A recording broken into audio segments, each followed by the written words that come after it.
ဘာဦးကျန်ခန်းကြီးစိတ်ရှက်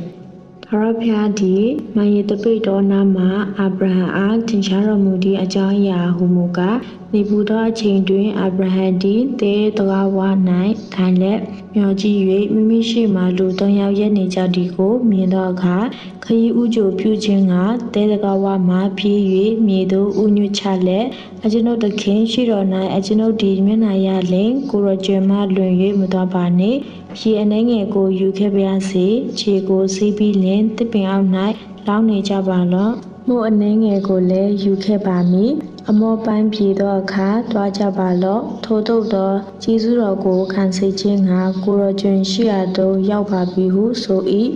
ထိုသူတို့ကလည်းပြောသည့်အတိုင်းပြုပါလော့ဟုဆိုကြ၏အာဗြဟံသည်လည်းတဲအတွင်၌ရှိသောဆာယာစီတို့အလင်းမြန်ဝင်ပြီးလင်ဂျုံမုံညံသုံးစလေကိုအတော့ပြင်၍နေပါပေါမို့လုပ်ပါဟုဆိုလေ၏တပန်းနွားစုတို့ပြီး၍နှုတ်ထွားကောင်းမွန်သောနွားတငယ်ကိုယူပြီးလွတ်လည်၌အပ်သဖြင့်မြင်မြန်ပြီးစင်စေ၏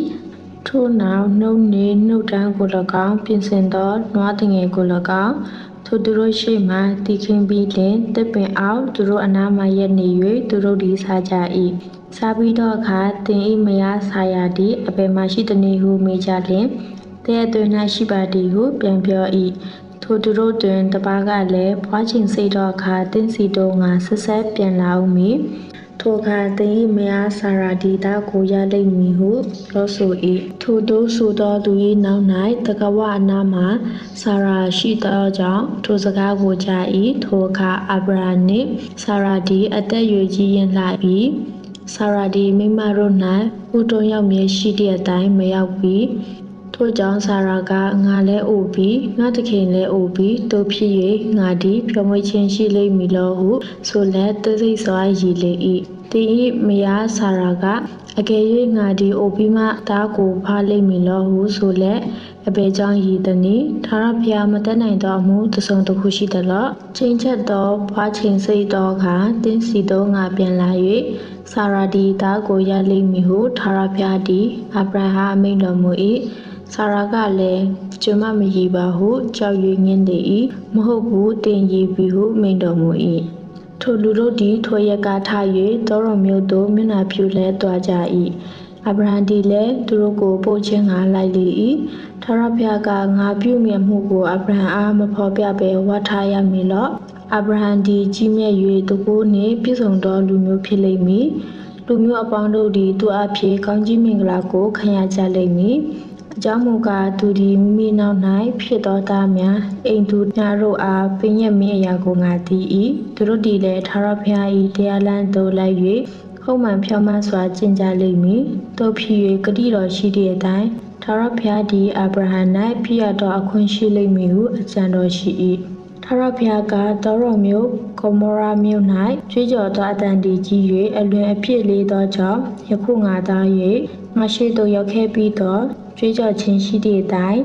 သူတို့သည်အမှန်ပြုသည်မပြုသည်ကိုငါကြည့်ရှုမည်မပြုရင်မပြုကြောင်းကိုငါသိမည်ဟုမိန့်တော်မူ၏ထိုသူတို့သည်ထိုရက်မှမျက်နှာလဲ၍သောတော်မျိုးသို့တွားကြ၏အာဗြဟံမူကားထာဝရဘုရားရှိတော်၌ရက်နေလည်းရှိသေး၏ထိုအခါအာဗြဟံချဉ်းကပ်၍ကိုယ်တော်သည်ဖြောင့်မတ်သောသူတို့ကိုမတရားသောသူတို့နှင့်တကွဖျက်ဆီးတော်မူမည်လောထိုမြို့တွင်ဖြောင့်မတ်သူ90ရှိလျှင်ဖျက်ဆီးတော်မူမည်လော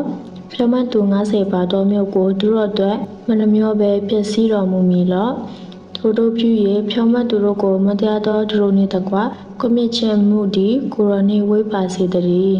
ဖြောင့်မတ်သူတို့ကိုမတရားသောသူတို့ကဲ့သို့ခံစားခြင်းမှုသည်ကိုယ်တော်နှင့်ဝေးပါစေတည်းဤကြီးလုံးကိုစီရင်တော်မူသောသခင်သည်တရားတစ်ဖြစ်ပြုတော်မူမည်မဟုတ်လောဟုလျှောက်ဆို၏ထာဝရဘုရားကလည်းသောတော်မျိုး၌ဖြောင့်မတ်သူ90ကိုငါတွေ့လေသူတို့အတွက်ထိုအရက်လုံးကိုငါနှမျောမည်ဟုမိန့်တော်မူ၏တဖန်အာဗြဟံကအကျွန်ုပ်သည်မြေမုန့်နှင့်ပြာသက်ဖြစ်တော်လဲဘုရားရှင်ကိုယခုလျှောက်မည်ဟုအားထုတ်ပါ၏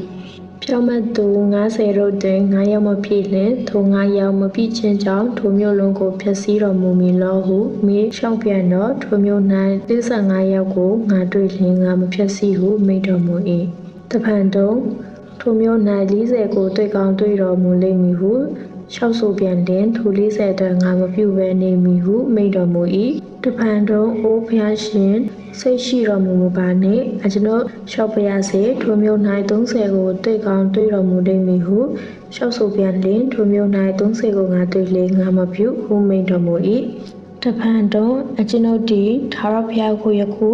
ရှောက်မီဟုအားထုတ်ပါ၏ထိုမျိုး၌20ကိုတွေ့ကောင်းတွေ့တော်မူလိမ့်မည်ဟုရှောက်ဆိုပြန်လင်20အတွက်ငါမဖြတ်စီပဲနေမည်ဟုမိန့်တော်မူ၏အိုးဘုရားရှင်စိတ်ရှိတော်မူပါနှင့်ဒီတစ်ချိန်အကျွန်ုပ်လျှောက်ပါရစေအောင်ထိုမျိုး၌30ကိုတွေ့ကောင်းတွေ့တော်မူလိမ့်မည်ဟုရှောက်ဆိုပြန်လင်30အတွက်ငါမဖြတ်စီပဲနေမည်ဟုမိန့်တော်မူ၏ထာဝရဘုရားသည်အာဗြဟံနှင့်စကားပြောပြီးမှကြွားသွားတော်မူ၏အာဗြဟံလည်းမိမိနေရာအရက်သို့ပြန်လေ၏